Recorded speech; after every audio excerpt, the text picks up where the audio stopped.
Programa de Cine Uruguayo Podcast. Auspicia Reducto. Apoya Asoprod. Produce Gabinete Films. Episodio 26. Felipe Veloc. Hola Felipe, ¿cómo estás? Buenas, ¿cómo andás, Pablo? Bien, bien. Bueno, un gustazo tenerte acá en el programa de Cine Uruguayo Podcast. Va a ser una charla súper interesante porque, como te mencionaba recién antes de que empezáramos a grabar, me parece que ustedes venís haciendo un trabajo súper importante para lo que es el cine nacional y te felicito desde la serie que acabas de estrenar hace muy poco y bueno, como lo que venís haciendo hasta ahora. Así que vamos a charlar de todo un poco. Bueno, muchísimas gracias. El placer es mío, un honor realmente estar acá, que ha pasado tanta gente tan interesante, así que espero sí tener una charla que esté buena. Vamos arriba. Va a ser así, Felipe. ¿Cuándo y por qué surge tu interés por el cine? Bueno, la verdad que siempre desde chico me gustó el cine, como intuyo a la mayoría de los niños, ¿no? Que era una atracción, sobre todo en la década del 90, que de repente no había tantas pantallas disponibles en el hogar. En mi casa, de hecho, no había ni siquiera televisión por cable, por ejemplo. Entonces, Ujú. el cine siempre era un lugar donde ir a ver cosas que por ahí después en mi hogar no las podía ver de esa forma tan única que tiene la experiencia de ir a una sala de cine, ¿no? Entonces, siempre formó parte de mi vida.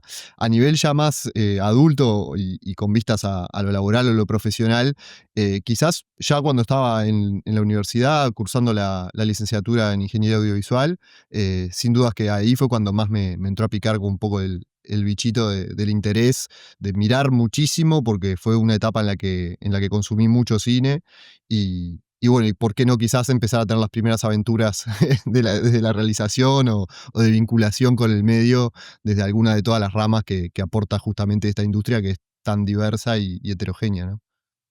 Ahí va a decir que dentro de la universidad ahí te entró a picar el bichito porque estudiaste algo que para mí es rarísimo. Yo me acuerdo cuando lo lanzaron, ingeniería audiovisual. ¿Me podés explicar un poco, nos podés explicar de qué se trató tu carrera?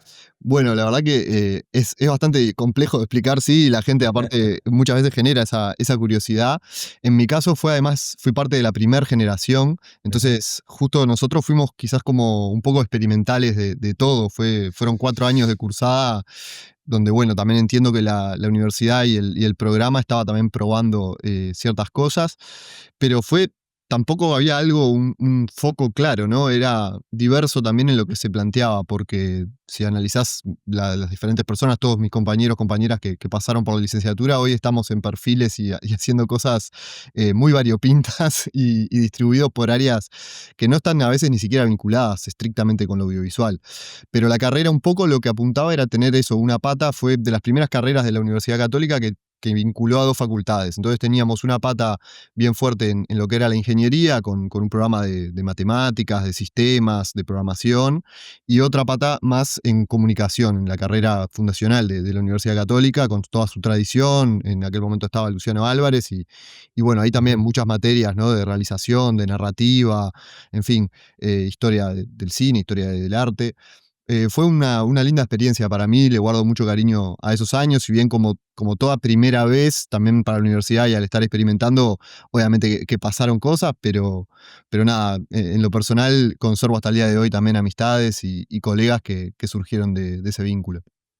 Claro, y cuando decís que te picó el bichito del todo, ¿qué fue cuál fue esa chispa que dijiste, bueno, esto me interesa volverme realizador o no quiero ir derecho al archivo, quiero ir un poquito más, a ver, a esa primera introducción en el audiovisual, ¿no? Bueno, sin duda que hubo muchas, ¿no? Experiencias o propuestas de diferentes materias, también docentes, obviamente, que estuve en contacto. Fue un privilegio realmente estar en contacto con docentes, bueno, como a Prato, que falleció ahora hace poco. En fin, no voy a ponerme a enumerarlos a todos, pero eh, hubo una variedad ahí. Pero quizás remarcaría, y que fue como de mis primeros vínculos hacia este universo, eh, las experiencias en fotografía analógica, con nuestro docente de fotografía fue Diego Vidart, y después todo lo que traían desde un lugar que se llamaba Corpus, tanto Julieta Kelgian como Julio Cabrio, que invitaban a veces a realizadores, a algunas experiencias, y yo no me olvido más, yo ya estaba experimentando con el laboratorio, revelando fotografía y Ujú. intentando también acercarme al laboratorio del FAC, de la Fundación Arte Contemporáneo, para empezar las primeras armas también en la creación desde el fílmico. Y tuvimos el privilegio de tener a Bill Brandt, que es un realizador experimental estadounidense que vino a mostrar sus cosas en la universidad. Y siempre recuerdo esa visita como bueno, muy marcante en lo personal, ¿no? Estar ahí, poder compartir con él de primera mano sus obras, fue realmente inspirador. Así que recuerdo, tengo ese mojón seguro clavado ahí. Ahí. Después, ¿vos estudiaste de qué a qué año ingeniería visual? Y bueno, la cursada fue del 2008 al 2011. Y Y después egresaste egresé ahí, ayer. terminé, pero me quedó la tesis. Yo ya ahí ya estaba trabajando en el medio, muchos rodajes. Me tomé como unos años y fue en el 2016 recién que terminé la licenciatura con un proyecto de tesis, ahí sí, ya vinculado al mundo del archivo, digamos. Está. Y después estuviste también, pasaste por la ICTV y por Flasco en Sí, exacto. Argentina. Tuve la chance de 2013 de ir a hacer un programa de altos estudios en la Escuela de San Antonio, en Cuba, y también después de haber terminado la licenciatura en Flaxo de Buenos Aires, un programa bien vinculado también a los archivos. También. ¿Y que en Cuba qué hiciste? ¿Maestría qué? En realidad en Cuba estuve haciendo un taller vinculado a la dirección de arte, porque cuando Ah, me inserté en el medio, trabajé varios años en el departamento de arte. está, está. Y en Flaxo, entonces, ¿qué lo que estudiaste o dijiste? Sí, era nombre del curso es Ar- medio largo, pero eran los archivos en la era digital. Era como una primera mm, aproximación al mundo del archivo audiovisual desde una perspectiva ya digital en el 2016, creo que fue el curso, si no me equivoco. está. ¿Y qué aprendiste en ese curso, por ejemplo, de Bueno, interesante que puedas rescatar? sí, en Flaxo estuvo la experiencia de esa facultad es súper interesante, tiene programas que están buenísimos, que vinculan mucho lo comunitario y también lo latinoamericano. Entonces, en el caso este de Argentina, fue bastante federal el acercamiento. En ese momento, por ejemplo, estaba la gente de Prisma, que es la plataforma del archivo de la TV pública de Argentina. De ahí saqué unas experiencias sin duda muy enriquecedoras de cómo trabajar con el material. Después, bueno, los vaivenes también políticos allá han hecho que esa plataforma, esa institución sufra determinados cambios, pero el intercambio con muchos colegas, sobre todo de toda Argentina, como te digo, era un encare federal, entonces en cada clase nos visitaban de repente personas de distintas provincias con sus problemáticas, sus desafíos y la riqueza también de sus archivos, ¿no? Entonces, de ese lugar estuvo muy bueno y cómo cada una de esas instituciones, colectivos o personas encaraban ese trabajo. Recuerdo también, yo que sé, que participó, por ejemplo, Adrián Caetano, que estaba en ese momento haciendo un documental. O sea, era también diverso en el sentido de que no solo se Claro. asignaba archivos, sino también ya tenía como una pata en la realización. Claro. Y también estudiaste o estás estudiando una maestría en patrimonio documental. Sí, así es. Ya terminé, digamos, ya la cursé toda. Ahora estoy desarrollando el trabajo de tesis. Estoy haciendo seminario ya final de tesis de maestría en patrimonio documental en la FIC, en la Facultad de Información y Comunicación. Bien, si nos podés contar un poquito por arriba, por lo menos de qué trata eso, Bueno, esa Patridoc maestría. es un programa también por demás interesante. A la gente que le interese esto es como bastante recomendado porque, bueno, busca darte herramientas y un acercamiento a también las diferentes problemáticas que acarrean el mundo del patrimonio en general, no solo los archivos, sino como todo lo que pueda ser patrimonial, más allá de los archivos en Ujú. sí como institución.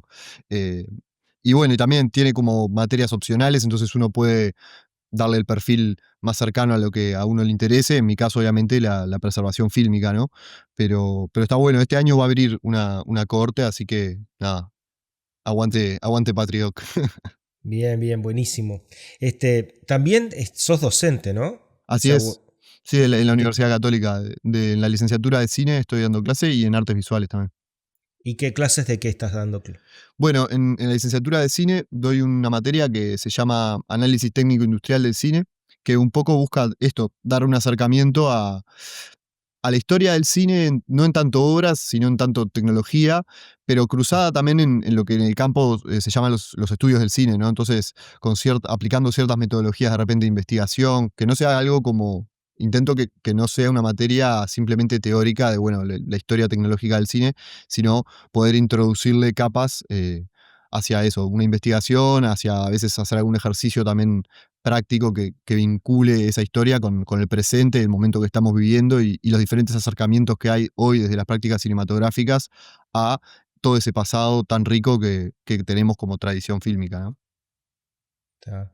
Este, para mí el archivo, y sobre todo el archivo es increíble, ¿no? Uno Sí. cuando hace una película y tiene la posibilidad de utilizar material de archivo, yo creo que es como tanto como la música o como, no sé, como son momentos que realmente te sensibilizan un montón y te hacen viajar a otra época y te hace también valorar realmente, valga la redundancia, ¿no? Valorar el valor que tiene dentro de una misma película un material que se trae a esa película, ¿no?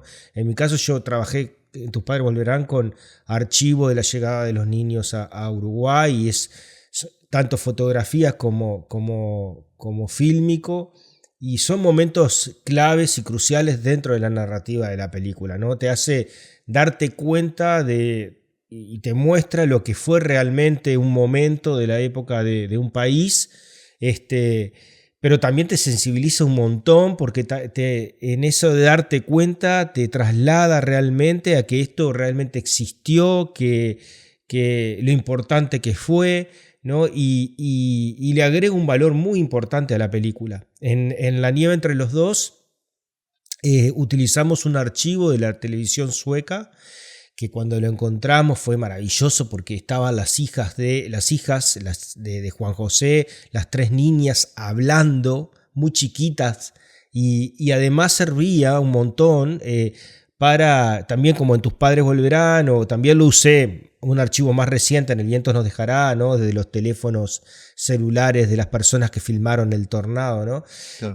Pero te sirve también el archivo si, por lo menos en mi caso yo lo uso de una manera para explicar en pocos segundos algo que a mí me llevaría un buen rato, ¿no? Tanto la participación de las tres niñas en Tus padres en La nieve entre los dos es así, es tal cual, en apenas menos de un minuto, yo dejo claro el contexto histórico, político en el que vivía Uruguay a través de las voces de ellas y no tengo que explicar más nada. Entonces, a mí me parece que tiene un valor importantísimo en no solo y lo importante que son las obras en sí, sino también cómo una obra alimenta a otra obra a través del archivo, ¿no? Entonces, vamos a meternos en ese lugar que me parece fascinante y desde ya reitero mis felicitaciones porque creo que personas como vos que le han dedicado, y yo sé que hay muchas más, que le dedican un tiempo importante a la preservación del patrimonio audiovisual uruguayo, es fundamental para vernos y reconocernos también en otra época, no solo en nuestras ciudades, sino en nuestra cultura, en nuestro pueblo, ¿no? Entonces, ¿cuál fue ese clic, Felipe, para vos que te llevó a decir, no solo quiero hacer cine, sino que quiero salvar un cine, un cine que existió y especialmente y dedicarte especialmente a la preservación de la memoria audiovisual del país? Bueno, fue un proceso, ¿no? Claramente, hubo como, claro, pasaron muchas cosas en mi vida, ya venía, como te digo, trabajando en el medio, pero sin duda que vincularme al colectivo Cine Casero a través de Julieta Keljian fue un hito que en cuanto a esta temática me introdujo de lleno en este universo y bueno, cada uno desde su lugar, es un colectivo donde cada uno aporta desde su énfasis, desde su interés. En mi caso, la primera experiencia, más allá de que ya venía vinculado al colectivo, quizás la que me terminó de formar fue sí, cuando culminé la licenciatura, haciendo como una investigación sobre el archivo de Control Z que había sido depositado en el archivo de Pintos de la universidad, y bueno, hacer como el rescate o una primera acercamiento a esos materiales que habían quedado ahí en el archivo fue sin duda algo que me formó y me mostró un camino hacia la investigación y la preservación fílmica, ¿no? Eh, pero como decís, creo que sí, que el archivo tiene eso, esa potencia increíble, si lo abarcamos desde lo creativo, es infinito, es muy diverso, no sé, es brutal realmente todo el poder que tiene dentro. Y si lo analizamos desde lo histórico también, o desde el documento, como decís, el testimonio de que algo sucedió, de que eso fue así, también, ¿no? O sea, la prueba de que esto existió, de que algo sucedió, tiene un poder también irrefutable, ¿no? Con todo las complejidades que eso trae, ¿no? Después las cosas falsas, las cosas verdaderas, o sea, qué es verdad, qué es mentira, nada, o que un documento atestigua realmente que algo fue así, ¿no? Dejando esa complejidad de lado, el Ujú. valor en tanto documento histórico también es igual de potente que el valor creativo que desde el hoy alguien le pueda aportar en capas a la creación de algo nuevo utilizando esto que ya estaba ahí, digamos. Bien, bien. Este, mencionaste recién al colectivo Cine Casero. Contame un poco más sobre cómo es que funciona, realmente cómo es que entraste, en qué momento entraste y cuál ha sido tu desempeño ahí. Bueno, la verdad que me vinculé bien desde el principio. El colectivo nace en el año 2014 con la iniciativa de celebrar el Home Movie Day o Día de las Películas Familiares por primera vez en Uruguay. Y bueno, y ya medio que desde ahí que empecé a vincularme y a ser parte de los diferentes proyectos que el colectivo empezó a transitar. Les recomiendo que entren a la página web. Tenemos una web que realizamos hace poco, está muy buena, donde está todo más explicado en detalle y tienen las vías de contacto también, es cinecasero.uy. Y, Bien.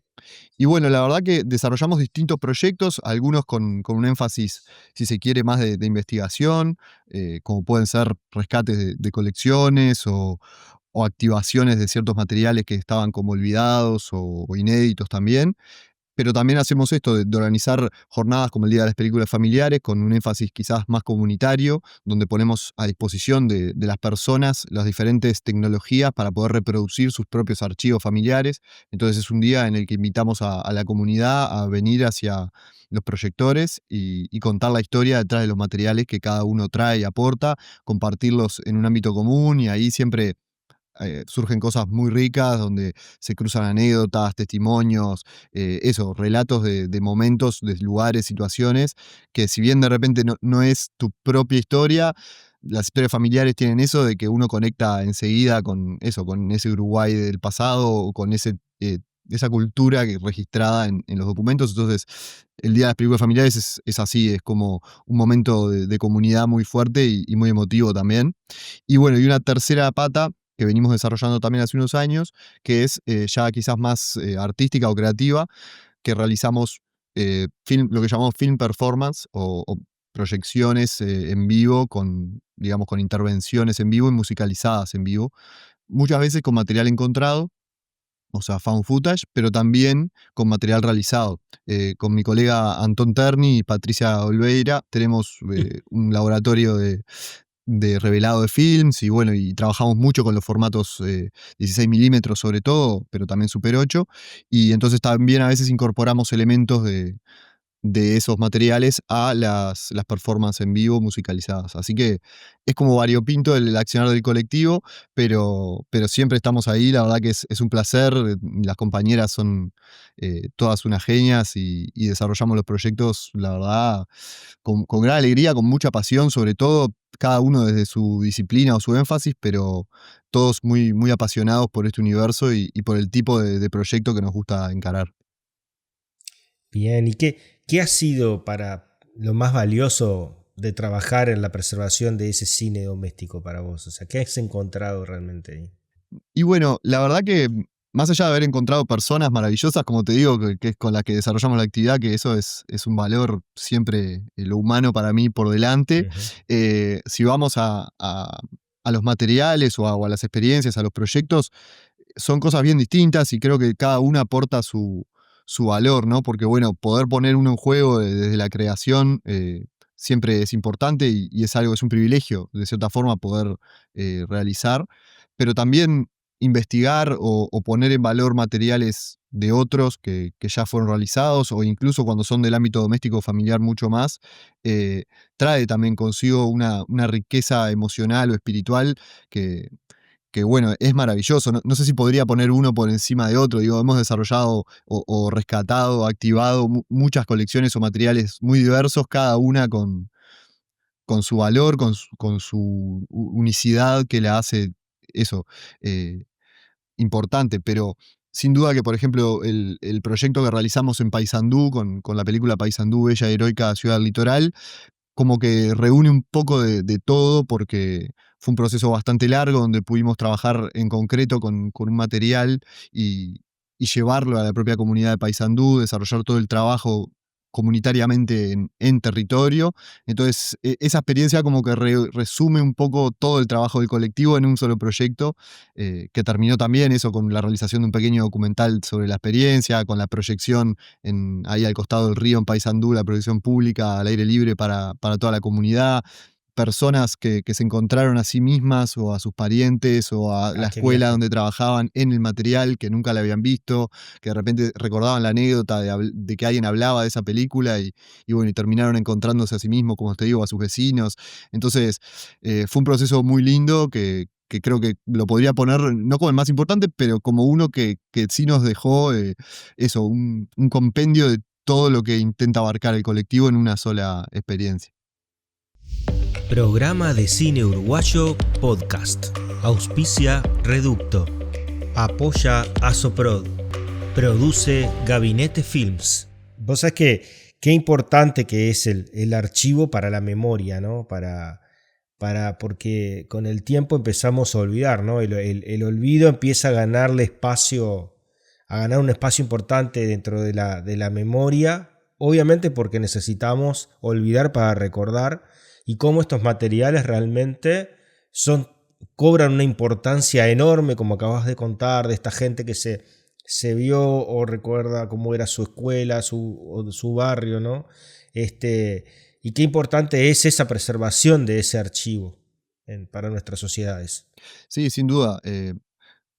Algo que a veces se dice, ¿no? Como que si siempre tenés que estar aprendiendo de dónde venís, no podés avanzar. Está bueno poder saber de dónde venimos o qué hubo antes, qué sucedió. Obviamente no la totalidad porque es imposible, pero bueno, tener estos testimonios que nos hablan de ese pasado es importante bueno, hacernos preguntas sobre quiénes somos, también quiénes fuimos en base a lo que llega, a estos testimonios que llegan hasta el presente y bueno, mirar hacia adelante también desde ese lugar, ¿no? Mirar hacia adelante desde el archivo es un ejercicio que está bueno porque te plantea eh, ese tipo de interrogantes sobre, bueno, si no estuviera este testimonio acá, ¿dónde podría uno estar o qué estaríamos mirando, ¿no?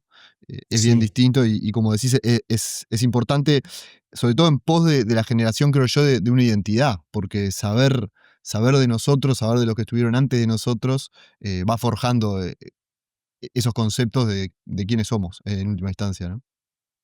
sí, tal cual. Y también el hecho de rescatar ese archivo con sus daños, con el daño que tiene ese archivo, ese material, también esos daños hablan de un paso del tiempo y de la importancia de recuperar ese archivo y volverlo, guardarlo o telecinarlo, digitalizarlo y tenerlo backupeado en algún lugar, ¿no? Yo ahora, para un proyecto que tengo en desarrollo, he leído casi todos los libros de Joan Fontcuberta, ¿no? El Ujú. catalán que habla sobre fotografía, ¿no? Y en uno de esos libros hace mucho hincapié en los daños que trae ese material y que a veces por intentar de recuperar, intentamos borrar, ¿no? Las fotografías, borrar las cosas que están ya impresas por el tiempo, tanto el moho como las rajaduras o las partículas, todo lo que nos dice que ese material viene de un pasado, ¿no? Eso me parece súper interesante. ¿Ustedes hacen algún trabajo de recuperación o directamente tratan de, bueno, de mantener o recuperarlo ya directamente al telecinarlo, digitalizarlo, o hacen algún make-up de ese material o les parece que está, o capaz que no tienen las posibilidades, ¿no? Porque me imagino que debe ser un proceso Bueno, complicado. es muy interesante esto que traes. Sin duda que las huellas con la que cargan estos materiales, ¿no? que a veces son heridas y a veces son ausencias, de repente son faltantes Sí, de algún fragmento o bueno, sí, deterioros importantes. No solo hablan del paso del tiempo, sino también de la vida que tuvo ese material durante el tiempo, ¿no? En un medio de la preservación audiovisual en Uruguay que a veces es tan precario o tan eh, bueno, sí, como en emergencia, si se quiere, también nos habla de justamente de la urgencia de trabajar más seriamente para salvaguardar estos materiales, ¿no?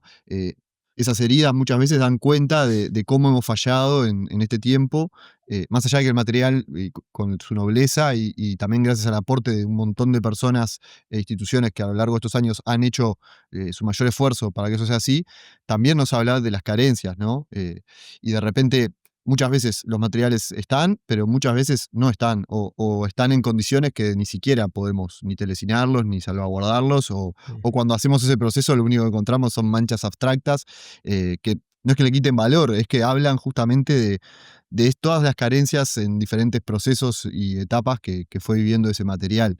Entonces, claro, sin duda que es re interesante esta reflexión, así como la del make-up o del retoque digital. Eso es una discusión que está muy viva en el mundo de la preservación ya digital y bueno, por lo general nosotros acá en Uruguay contamos con el equipo que tiene el Laboratorio de Preservación y Tecnologías Innovadoras de la FIC, de la Facultad de Información y Comunicación, y allí, por lo general, no se realiza una restauración digital en ese sentido, en el sentido de quitar esas huellas o esas marcas, que así como el archivo de repente nos hace a nosotros pensar en nuestra propia identidad muchas veces, si tiene que ver con nuestro territorio, o con nuestra cultura o con nuestro pasado, esas marcas hablan también de la identidad de los materiales, ¿no?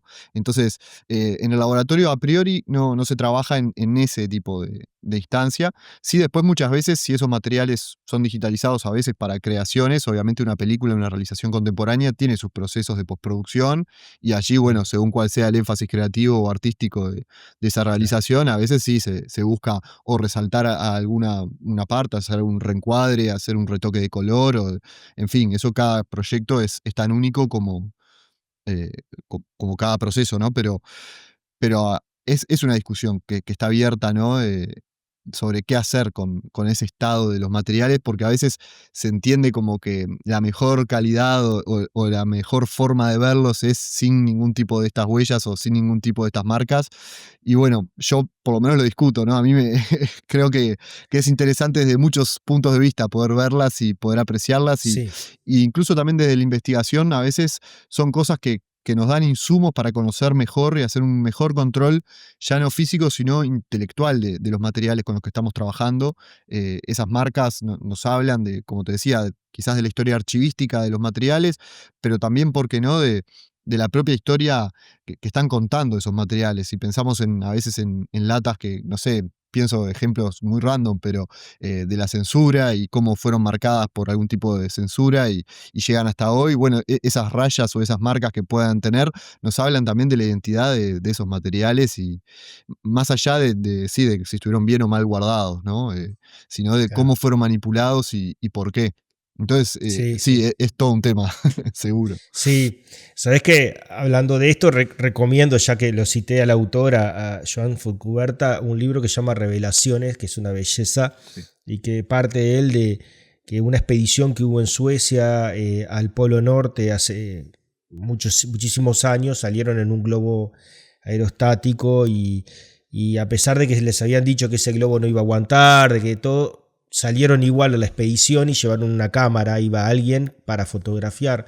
Y obviamente cayeron, no aguantó. Y con el paso del tiempo encontraron, creían que estaba perdido, bueno, encontraron los restos de esa expedición y entre los restos una cámara de foto con los negativos. Entonces él parte de eso para hablar sobre estas huellas que dejan los propios materiales y que hablan del paso del tiempo con el moho, con las rayaduras, perdón, y todo, que lo importante que es para mí, yo creo que por lo menos en mi caso he tratado siempre de no intervenirlo, de no mejorarlo, porque me parece que es parte de esa historia que trae y del paso del tiempo, ¿no? Lo Ujú. hace evidente el paso del tiempo. Entonces, me parece, me parece alucinante y lo recomiendo y me parece por eso todo lo que decís es realmente concuerdo contigo y bueno, me parece bueno de que no intervenga en ese material para restaurarlo, sino que después, bueno, cada realizador o cada obra determine si lo quiere restaurar o no, ¿no? Exacto, pero yo creo que tampoco hacer una apología a el daño, ¿no? No Sí, voy por sí, ahí. Creo que hoy estamos parados con lo mejor de los dos mundos, la tecnología digital, que tiene un montón de desafíos, porque lo que es la preservación digital y como vos hablabas del backup o de tener esos materiales realmente resguardados de forma digital, también es algo que todavía está en discusión y sobre todo en contextos como los nuestros de Latinoamérica, se hace muy difícil, sobre todo para las instituciones que manejan volúmenes tan enormes de información sí. digital, poder asegurar o hablar de una preservación digital es complicado, pero sin duda que igual poder aprovechar lo bueno que a veces traen las tecnologías digitales en este sentido, de si, bueno, realmente nuestro énfasis es en prolijar cierta imagen o rescatar a veces imágenes que están dañadas, pero que queremos ver su contenido de una forma más, no sé, prolija o accesible, también está bueno que la tecnología digital hoy nos permita hacer ese rescate o ejercicios ya que están empezando a pasar con la inteligencia artificial, como la colorización, de repente materiales que fueron concebidos, realizados en blanco y negro, y que hoy con algunos programas de inteligencia artificial se pueden hasta colorizar. Esas cosas son por demás interesantes, las celebro Mm. también, pero creo que eso, que está bueno tener las dos cosas, ¿no? Y poder ver para cada material o para cada proyecto cuál es la que mejor se adapta. Bien, bien, buenísimo. Felipe, ¿cómo se realizan las tareas de inspección, o sea, catalogación, digitalización, conservación del material, teniendo en cuenta tu trabajo con el archivo, por ejemplo, las colecciones de la ANIP Sodre o con la colección de Carlos Alonso, ahora que sé que estás trabajando, o con la de cine, la serie que terminaste hace poco, de cine en Uruguay? ¿Podrías describirnos el proceso paso a paso que se lleva adelante, ¿no? Desde que llega, por ejemplo, el carrete de la película en mal estado o en el estado que esté y que se convierte en un archivo digital para catalogarlo y asegurarlo. Bueno, ahí depende de nuevo, ¿no? O sea, cada material es una historia y es un proceso en sí mismo. Hay como mucho trabajo y una acumulación científica de cómo se deben tratar técnicamente los materiales audiovisuales y en este caso, por ejemplo, los materiales fílmicos. No sé, pienso en Alfonso del Amo, que es un preservador audiovisual de España.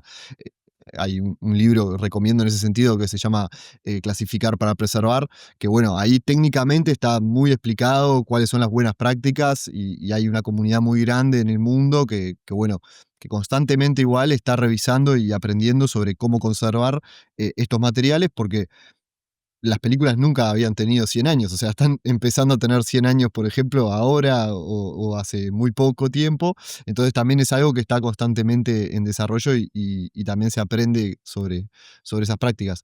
Pero hay sí como un paquete, cuando hablamos, por ejemplo, de material fílmico, un paquete estándar de pasos o de acciones que podemos realizar para, bueno, no solo, como decía hoy, hacer un control físico del material, sino también un control intelectual. Una cosa va a ser saber qué es en cuanto a tecnología, en cuanto al soporte, a su materialidad, y otra cosa va a ser saber qué es en cuanto a, bueno, las imágenes que están contenidas en ese soporte. Entonces, siempre, o por lo general, también depende, en mi caso yo tengo una pata en cada mundo, ¿no? Si es una investigación más de corte académico o un proyecto en sí de investigación, a veces el abordaje va más hacia un lado, y si es un abordaje más hacia la creación o hacia la realización, el abordaje puede ir más hacia otro lado. Pero, pero siempre nos vamos a estar moviendo en esas dos grandes variables, ¿no? De entender qué tenemos entre manos como material, qué es, en qué estado está, bueno, qué acciones debemos tomar para que esté mejor o que sobreviva mejor al paso del tiempo. Y desde el otro punto de vista, qué imágenes están ahí, por qué están ahí, quién las realizó, cómo las vamos a utilizar o qué información vamos a poder identificar si queremos hacer una catalogación, por ejemplo, de lo que está allí. Entonces, yendo más en concreto, después si querés podemos hablar del proyecto de Carlos Alonso, me reinteresa, Sí, pero claro. pensando más abstractamente en un material que pueda llegar a nosotros, puede ser parte de un proyecto o no, de repente alguien que pueda estar mirando y que se encuentra con una película en la feria, en un altillo, en la casa de algún abuelo. eh, lo importante primero es intentar reconocer de qué se trata. Si hablamos de material fílmico o celuloide, siempre va a tener un material de base, que antiguamente al principio del cine fue el nitrato, luego pasó al acetato y hoy en día es de poliéster. Va a tener un paso que se llama, que es, bueno, asociado al ancho, que es el estándar de fabricación, 35 milímetros, 16 milímetros, 8 super 8 milímetros. Y va a tener un estado, va a cargar, como con esta historia que hablábamos, de un estado de conservación. Puede ser que ya tenga deterioros propios de los materiales. Estas bases químicas sufren deterioros endógenos, que se llaman, o sea, que ya vienen con el material. El Ujú. nitrato tiende a prenderse fuego, el acetato tiende a desarrollar algo que llamamos síndrome de vinagre, que es cuando Sí, sentimos ese olor tan característico en los archivos, que es un deterioro propio de la base mismo química, física del material. Y también cargan con deterioros que pueden ser fruto de esta historia, como de repente manipulaciones humanas que hicieron que eso, que estén los empalmes rotos o que tengan, no sé, de repente manchas o salpicaduras de algún elemento, polvo, como decías, hongos. Entonces, bueno, lo primero es inspeccionarlo justamente, hacemos una limpieza, vemos de qué se trata, en ese sentido, en qué estado está. eh, y todo esto, además, como una buena práctica, lo vamos documentando, ¿no? Siempre estos procesos están asociados a fichas y, bueno, como formularios individuales para cada ítem que vamos a inspeccionar. Por lo general utilizamos una mesa de luz también para poder ir en paralelo viendo el otro universo que es el contenido, ¿no? Porque muchas veces claro. sucede también que de repente llega un material, te dicen en la lata, por ejemplo, dice Uruguay, pero empezás a mirarlo y en realidad enseguida ves, no sé, la Torre Eiffel y ese material. Entonces, quizás sí, fue, no sé, un realizador uruguayo que viajó, en fin, eso también es tan infinito como cada material. Pero después, en paralelo, lo que hacemos es, a medida que vamos viendo cómo se encuentra y podemos empezar a ver las imágenes, empezar a intentar acercarnos a qué es lo que está contenido en ellas. Y bueno, y después de hacer como esa suerte de inspección y de revisión del material, también hay acciones que uno puede tomar de limpieza o de acondicionamiento de la guarda, que se llama, para que estén en contenedores que sean más adecuados. En fin, toda una serie también de prácticas que están muy documentadas sobre cómo accionar sobre ese material para preservarlo mejor o alargar su vida en las mejores condiciones posibles. Algo que no es menor es que estos materiales dependen mucho de su atmósfera, digamos, de dónde estén almacenados. Entonces, sus condiciones, tanto de temperatura, de humedad, de ventilación, muchas veces suele ser lo que más termina definiendo cómo están esos materiales. Y bueno, no, Claro. no sé si ahí me mareé un poco si, hacia dónde No, íbamos, no, no, pero bien, bien, bien, bien. sí. Si, yo no sé si hay una persona que tiene un material, por ejemplo, ¿no? En su casa, ¿qué pasos debería dar? ¿Con quién se debería comunicar? Bien, lo más importante si tiene un material en su casa, esa idea de que, por ejemplo, lo digitalizo y el material, y bueno, me deshago del original, no, siempre el original es importante, así que si tienes un material en tu casa es un privilegio, está buenísimo y hay que guardarlo. Mm, Eh, Después, respecto a con quién hablar o qué hacer, dependerá también de cada quien y qué es lo que desea hacer. Si simplemente lo que quiere es tener como un cuidado o darle un poco de amor a ese material, lo que está bueno es que esté siempre en un lugar con la menor variación de temperatura y humedad en el ambiente posible, o sea, no dejarlo nunca a rayo del sol o arriba de la estufa, en fin, ese tipo de circunstancias, en un lugar que tenga cierta ventilación también. Y a veces en Uruguay, que tenemos mucha humedad en el ambiente, se pueden tomar algunas medidas, por ejemplo, como el sílica gel, las bolitas de sílica gel que absorben la humedad para sí, que no sea excesiva la humedad que recibe ese material. Eso ya yendo un paso más, ¿no? Pero de repente que no esté en contacto, siempre hablando de material fílmico, después vino toda la era del video que tiene también sus particularidades y otro tipo de posibles riesgos o daños, pero en el caso del material fílmico, lo importante, si piensa que es muy, muy antiguo y que puede ser un nitrato, ahí sí que se comunique con alguien porque está bueno tener ubicados a los nitratos. Ya si es algo más cercano del tiempo, más contemporáneo, eso, estabilizar sus condiciones de temperatura y humedad lo más posible, también airearlo, o sea, darle un poco de ventilación cada tanto, se puede limpiar con una pera de goma o con esos sprays de aire comprimido para sacarle también el polvo, tener cuidado de que no esté cerca de plagas, por ejemplo, hay muchos insectos a veces o otro tipo de materiales vivos como los hongos que le gusta Mm. vivir en estos materiales. Entonces, bueno, estar atentos, sobre todo es eso, intentar bregar por su seguridad. Y después, obvio, se pueden acercar a cualquiera de las instituciones que trabajan con esto, o los colectivos, hay muchos, desde como todos los que ya nombramos, también está Cinemateca Uruguaya, no sé, Memorias Magnéticas, Cine Casero, los archivos, en fin, las universidades. Acá en Uruguay, eh, la academia ha sido una gran partícipe de lo que es el universo de la preservación fílmica.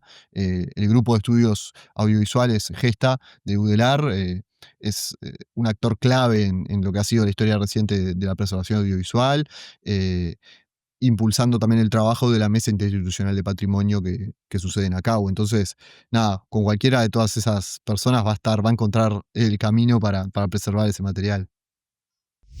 Programa de Cine Uruguayo Podcast. Auspicia Reducto. Apoya Asoprod. Produce Gabinete Films. Vamos a pasar ahora a tu trabajo como productor con las películas, productor de materiales de archivo para las Bueno, películas que te han contratado, que has trabajado, como Benedetti, Sangre de Campeones, ¿no? Básicamente has trabajado mucho con este Coral Cine, que tiene muchas películas con archivo. sí. ¿Cómo es el proceso de trabajo de una producción con material de archivo? ¿Cómo trabajas con los directores? ¿Cómo es tu trabajo, por ejemplo, para alguien que de repente en este momento está pensando en una película y que va a tener que utilizar material de archivo? Y bueno, ¿cómo sería el proceso ese de trabajo para llegar, encontrar ese archivo y ver si al final funciona o no en la película? Y bueno, en mi caso sí he tenido la suerte de participar de varios largometrajes, tanto nacionales como también del exterior, y, y no solo también producciones documentales, sino también publicidad, en fin, he podido desarrollarme ya hace casi 10 años en este medio y en este rol que no es muy común, somos pocos, Ujú. pero está bueno y sobre todo a mí lo más importante es el vínculo de nuevo, ¿no? Ya sea con el director, con el productor, a veces también con el editor, porque muchas veces este tipo de necesidad o de Claro. énfasis surge en la isla de edición. Eh, entonces, en lo personal, yo disfruto más de los procesos que incluyen una investigación. Cuando me acerco a una temática y aprendo sobre la temática, me puedo zambullir y bucear un poco en eso, si es un personaje, en su vida, en su archivo personal o en algún aspecto, de repente la producción analiza determinada etapa de la vida o de la obra de un personaje y bueno, puedo investigar ahí y, ¿por qué no?, descubrir cosas que ha sucedido en varios de estos proyectos que como fruto de la investigación para una obra se termina redescubriendo o apareciendo o rescatando un material inédito hasta ese momento o desconocido. Y sin duda que ese tipo de instancias en lo personal han sido por demás gratificantes, creo que además han sido muy enriquecedoras para las obras y son los procesos que yo más disfruto, ¿no? Cuando se cuenta con ese tiempo y con esa posibilidad de creación desde ese lugar o de producción desde ese lugar de investigar y ir al encuentro de. Pero esos son algunos procesos y algunas obras. Hay otros casos donde, bueno, simplemente hay una necesidad. Bueno, precisamos la foto de fulano con mengano y ir a buscar esa foto. Y bueno, también en ese caso mi proceso de trabajo no es tanto de, digamos, de propuesta o de investigación, sino más de producción y resolución y todo lo que trae consigo eso, ¿no? Ir en búsqueda de un material no es solo, y ahora en el mundo digital, encontrarlo, sino encontrarlo en la mejor calidad posible o en una calidad digna que permita ser incluido en una obra audiovisual o bueno, o si queremos hacer el énfasis en que esa calidad no es buena, ponerlo en juego con esa no buena calidad. eh, Y también después todo el esquema de derechos, que no es un tema menor, ¿no? Claro, Cuando sí, trabajamos a veces con archivos internacionales, instituciones de otros países que, bueno, tienen su lógica y sus precios, porque también nuestra claro. cinematografía, si nuestra preservación audiovisual eh, es precaria, nuestra cinematografía no, tampoco a veces cuenta con recursos como para poder financiar lo que sería la utilización de ciertos materiales de archivo que tienen un costo asociado muy elevado, ¿no? Ah, bien, sí, sí, sí, totalmente. O sea, también preguntarte, ¿no? Desde tu conocimiento y tu experiencia en tu rol, cuando, o sea, obviamente que todas las películas son distintas y algunas van a requerir más trabajo con archivo, otras menos, pero cuando aconsejás vos a un realizador o a un productor, eh, empezar, si sabe que va a haber un archivo dentro de la película, empezar a trabajar en ese archivo, cuánto tiempo antes, cuánto más o menos te lleva a promedio. Y bueno, para mí cuanto antes mejor. O sea, si ya más o menos la temática puede incluir archivo, de repente a veces ni siquiera, yo creo que es un ejercicio interesante. A veces ni siquiera pensando en incluir el material por qué en la obra, ¿no? O sea, de repente para un director o un productor que está trabajando sobre cierta temática, realizar una investigación desde el vamos y obtener ese material a veces es un insumo para su propia creación, incluso de una ficción. Muchas veces un archivo documental que aparezca de alguna época o de algún territorio, de algo, puede ser una fuente de inspiración o de referencias para una creación contemporánea totalmente desligada, que no tiene por qué Ujú. incluir ese material. Entonces, en lo personal, y no es porque yo justamente trabaje así o sean los proyectos que más disfrute, pero creo que se trabaja mejor cuanto tenemos más tiempo, porque a veces estos procesos son largos, ¿no? Y llevan ciertos tiempos que a veces no dependen ni de mí ni del productor, o sea, se ponen en juego tantas variables y a veces son personas, a veces son instituciones, a veces están acá o a veces no, a veces ya están fallecidas. Entonces, eh, es complejo el entramado a veces que hay que andar y por ende yo lo que recomiendo es cuanto antes mejor. Y a veces, si es una necesidad, eso, siempre estamos contra el tiempo y también lo podemos o intentamos resolverlo, ¿no? Eso ha sucedido y a veces uno se encuentra con esa necesidad en el camino y está bien y bueno, pero sí, en un mundo ideal y en un proceso ideal, eso, yo diría ya desde el desarrollo, o sea, cuando alguien genera la Claro, idea, ahí ya incluir a alguien que pueda hacer este tipo de investigación, que a veces se hace de forma más libre o más abierta y no tan en buscar un material de archivo, pero si se sabe que se va a utilizar archivo, para mí, en la etapa de desarrollo ya está bueno estar por lo menos al tanto o en conversaciones y, y en mi experiencia, los procesos que han sido así es donde han sucedido este tipo de cosas más interesantes de poder proactivamente encontrar o rescatar algún material nuevo que sin duda que le da un frescor después también a la realización, ¿no? claro. Claro, ¿no? Además también tener en cuenta eso que acabas de decir de los derechos, ¿no? De la cadena de derechos de cada, porque no solo es encontrarlos, sino decir, bueno, tanto una fotografía como algo que se registra, un registro en fílmico, o sea, quién es el autor de esto. Supongo que habrá que, no sé, lo común es también es ver no sé si los años que tenga, si ya es de dominio público o no, y si hay descendientes de ese autor para que, no, todo eso lleva un trabajo bastante grande, ¿no? Sí, total. Ese esquema también es tan amplio. De repente hay películas que tienen un montón de material de archivo y bueno, y ahí Mm. es archivo a archivo ir solucionando ese tema, que a veces lleva incluso más tiempo que conseguir el propio archivo, porque de Claro, repente, no sé, un artista a veces cuenta o sea, no sé, con registro de sus obras o de sus shows, depende de qué ámbito sea, pero claro, después el dueño real de ese archivo no es el artista, sino el que produjo ese registro de repente. Y bueno, entonces ahí es caso a caso.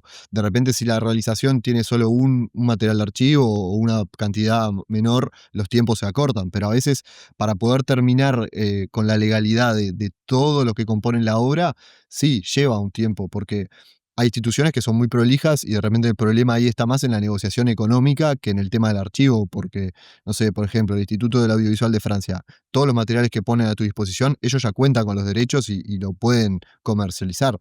Hay otras veces que no está claro y que es digamos, la obra la que tiene que ir a buscar de quién, como vos decías, de quiénes son esos derechos para poder hacerlo de forma legal y correcta. Entonces, no es solo la búsqueda, sino después la negociación también que tiene un tiempo asociado. Por eso, como te decía, cuanto antes comience todo ese trabajo mejor, también para, para ser amigo de los colegas y darle tiempo al editor y darle tiempo a los postproductores, que si no después también siempre la andan corriendo de atrás. Sí, sí, sí, que no esté pronta la obra y todavía no estén los derechos de ese material, ¿no? O sea, Exacto. conozco casos que ha pasado que está todo pronto y todavía Sí. está en veremos si llega o no la autorización y el contrato. Felipe, hablando de todo, bueno, todo este valioso trabajo que venís haciendo junto a colegas, ¿no? Surgió hace un par de años en realizar la serie Cine en Uruguay junto a Patricio Olivera, ¿no? Sí, Olveira. Este, ¿Eh? Olveira. Sí, Patricia Olveira, Olveira. Sí, Olveira, sí. perdón, Patricia Olveira. Y bueno, hoy en día, por si no saben, está disponible en el canal de Acau para ver toda la serie. Nuevamente te felicito. ¿Por qué surge, o sea, cómo surge hacer esta serie, ¿no? Y bueno, la realidad es que nos dimos cuenta de que gracias al trabajo sostenido de muchas personas reciente, teníamos disponible mucho material del cual de repente solo antes se podía escuchar hablar o leer al respecto y hoy en día, en base a todo este trabajo que se había ido acumulando, el material como que estaba ahí y, y nuestra, digamos, nuestra ética o nuestra forma de pensar el archivo junto con Patricia es que la de que no tiene sentido guardar algo solo porque esté ahí guardado o almacenado o digitalizado, sino que la gracia o lo que nos impulsa es justamente a reutilizarlo, reinventarlo, a ponerlo en valor, ponerlo accesible para la comunidad que es realmente la dueña de esos archivos. En el caso, por ejemplo, de los que componen la serie de cine en Uruguay, que es Claro. básicamente un compendio de cierta parte o fragmento de la historia del cine nacional. Entonces, lo que nos impulsó y nace desde ese sentimiento de justicia hacia esos materiales y de volverlos a poner, por lo menos de una nueva forma contemporánea, en visibilidad. Y que pueda ser un aporte también pedagógico, ¿por qué no? O didáctico, para abrir una ventana a conocer todo esto que otras personas realizaron antes, pero también con una mirada sobre este otro colectivo más quizás reciente en el tiempo, que no fue el que los realizó, sino el que, bueno, se puso a trabajar sobre ellos y a ponerlos en acceso, por lo menos. Entonces, No, la serie tiene un valor enorme, sinceramente. Yo estaba pensando, ¿no? Cuando en realidad uno ha leído libros de la historia del Uruguay y siempre lo que encuentra es el título y el realizador, la época, el año, pero para acceder a ver ese material, en realidad casi como que uno tiene que imaginárselo a través de una imagen, de repente un fotograma o algo, en los casos que hay.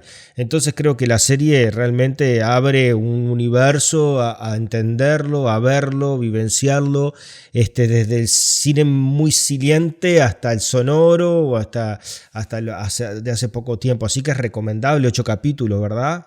sí, bueno, muchas gracias. Sí. Y sí, No. son 8 capítulos que eso, intentamos abordar desde los comienzos de las prácticas cinematográficas en Uruguay hasta la era del video. Fue como es el recorte temporal que hicimos, pero también, bueno, mezclando a veces, no quisimos que sea una línea de tiempo, digamos, como pura, sino a veces con temáticas o énfasis en la animación o en los noticieros, en otro tipo de cosas, y siempre con una mirada amplia sobre qué es cine, ¿no? O sea, no queríamos, y eso se pone en juego claramente ahí por todas las investigadoras y entrevistados que hubo en la serie, el concepto de qué es el cine uruguayo, no solo como obras terminadas o películas estrenadas, sino como prácticas cinematográficas en una expresión más amplia.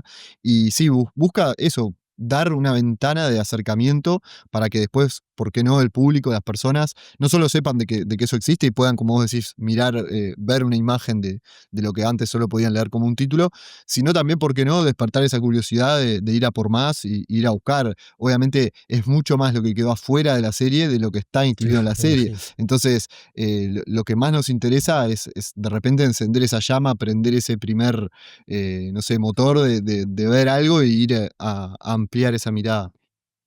No, además, sumar que está muy bien, está muy clara, muy concisa, es muy bien, es llevadera, se te pasa súper rápido, ¿no? Así que felicitaciones a vos y a Patricia por el laburo de dirección que hicieron, que me imagino que fue enorme, o sea, un trabajo enorme, sinceramente. Sí, sin duda, fue un gran trabajo, muchas gracias también. Y fue eso, o sea, lo que queríamos lograr era un producto que sea accesible, no solo de nicho, o sea, no queríamos transformarnos Ujú, en algo que, bueno, que solo las personas interesadas en la preservación o en la historia, sino como intentar hacer un material que sea accesible, como te decía, de una forma a veces más didáctica o pedagógica, eh, que bueno, es difícil porque la mayoría de los que hablan a veces son investigadores y están como muy también enfocados en su tema de estudio, pero también muchos son docentes, y muchas son docentes, y también eso hace que su forma de explicar o de acercarnos a ciertas temáticas sea bastante, como decís, llevadera, así que sí. y claro. Y el trabajo fue arduo en el sentido de que eso, hay mucho para mirar y sin duda que vimos, repasamos y visualizamos mucho más de lo que termina apareciendo en los capítulos, que como decís son 8 de 45 minutos. El material de archivo tiene una figura preponderante en la serie, intentamos mostrar lo más que se puede, Ujú. pero sin duda que igual quedó muchísimo más por el camino y el trabajo ahí con Pato, con Patricia fue intenso y también en la edición, ¿no? Creo que tanto la sonorización, todo lo que fue el trabajo con el sonido, con la música de la serie fue muy importante, pero también en la isla, o sea, creo que fue un trabajo bien colectivo y que todo el equipo se comprometió para poder sacar ese producto adelante y como te decía al principio, que nos dejó muy contentos, la verdad que fue un proceso que estuvo muy bueno. Bueno, muy bien, felicitaciones nuevamente. Muchas Ahora gracias. estás con un proyecto sobre Carlos Alonso. ¿Se llama El Gran Film del Uruguay o Sí, así así es, así? sí, así es.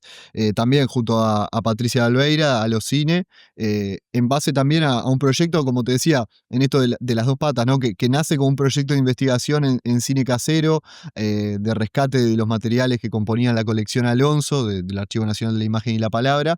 Y bueno, y hoy en día, junto a Alocine, a Patricia, se transforma en la realización de un largometraje documental contemporáneo. Entonces, sí, básicamente es el rescate de esos materiales, de esa colección, que son desconocidos ampliamente para el público, son en su mayoría inéditos, así como la figura de Alonso, ¿no? Que si bien, Claro, bueno, es conocida por haber hecho El pequeño héroe del Arroyo de Oro, esa película que es de las 5 ficciones nacionales que se hicieron en cine silente, pero más allá de eso, ese título, como decís, bueno, Carlos Alonso es un personaje también bastante desconocido y, y de ese rescate es que nace el espíritu de este proyecto que él mismo denominaba el Gran Film de Uruguay, porque en sí, realidad lo que nosotros estamos haciendo es ir tras sus pasos, tras su camino.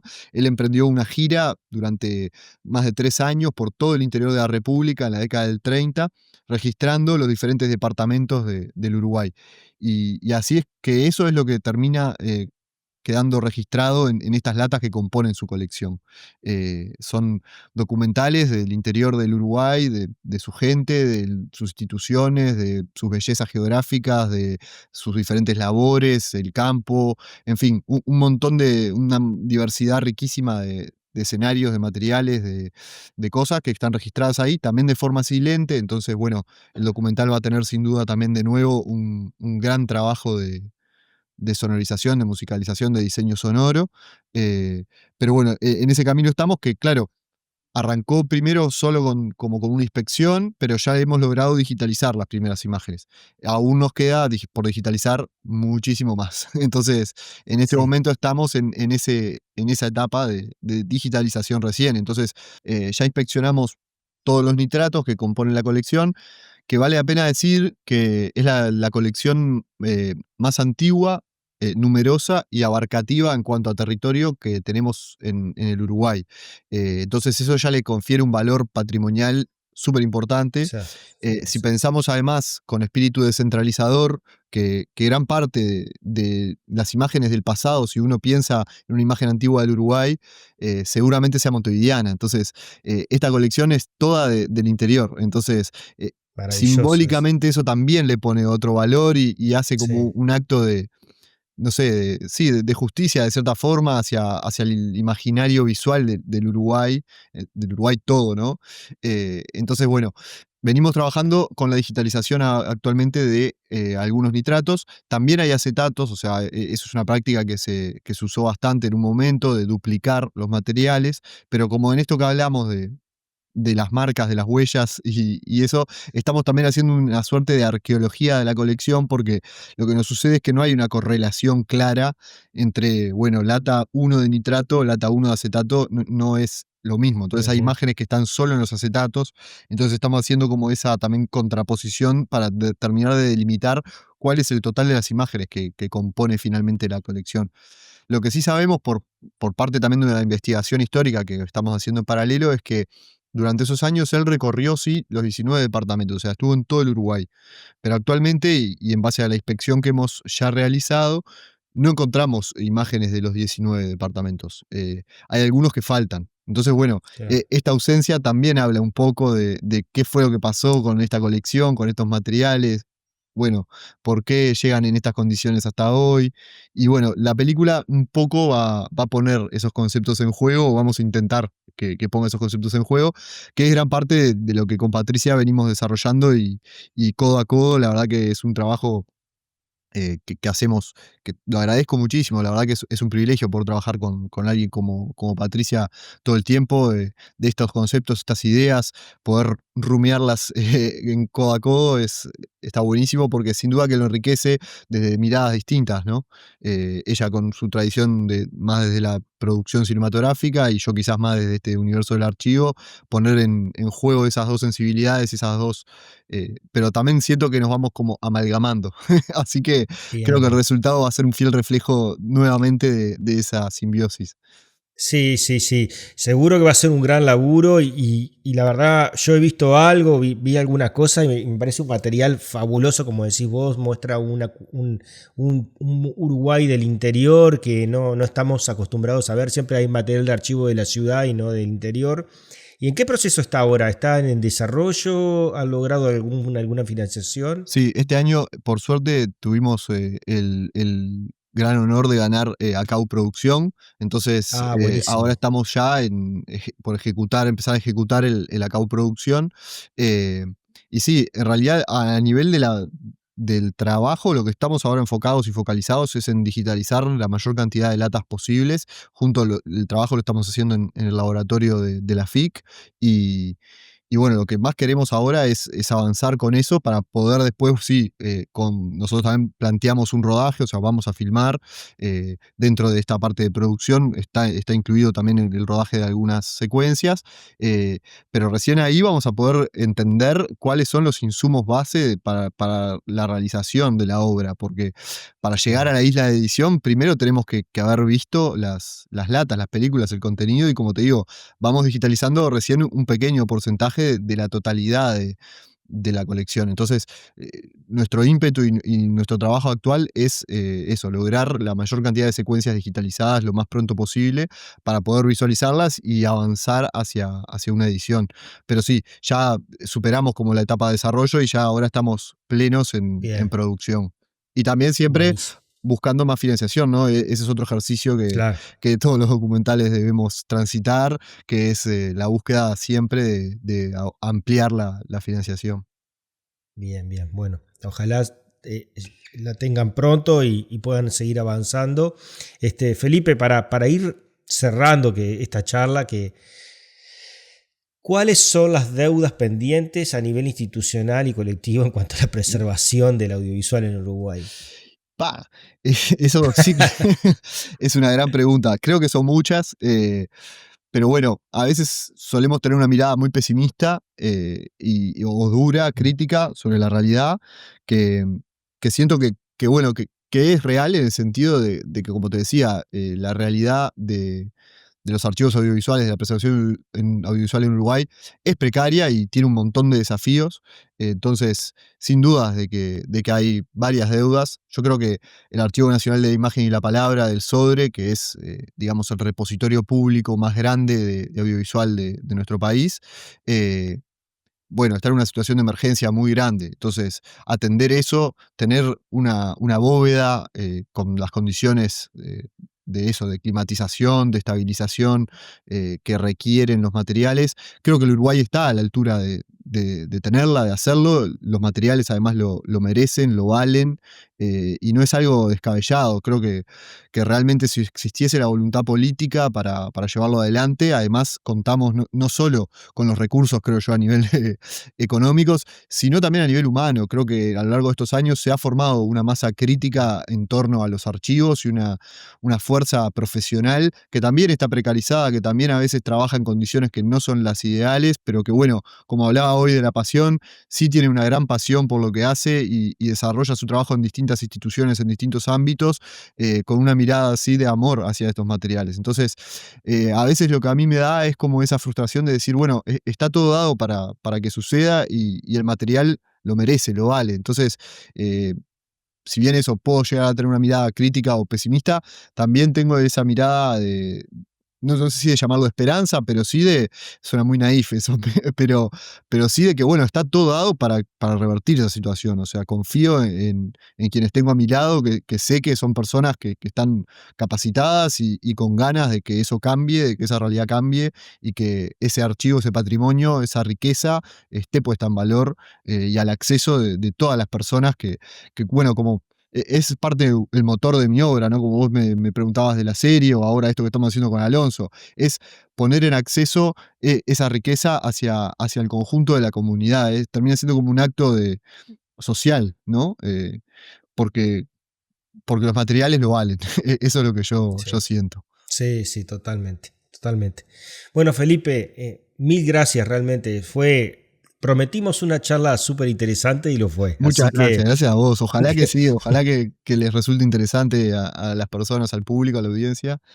Para mí, como te digo, hay una gran componente de pasión en todo esto, entonces siempre que va a ser interesante y te agradezco realmente a vos porque también el laburo que venís haciendo acá con el podcast es súper interesante, está buenísimo, es algo también que se merecía el cine uruguayo tener este espacio. Un honor de mi parte estar acá y bueno, aportar mi granito de arena.